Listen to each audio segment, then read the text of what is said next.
Shu NAM firmasidagi dorilarni originalidan soxtasini qanday farqlab olishni bilmoqchimisiz? Unda videoni oxirigacha tomosha qiling. Birinchi navbatda qadoq ostiga qaraymiz.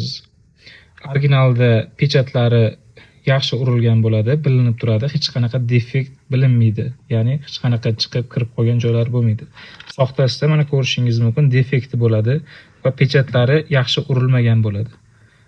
Yaxshi urilmagan.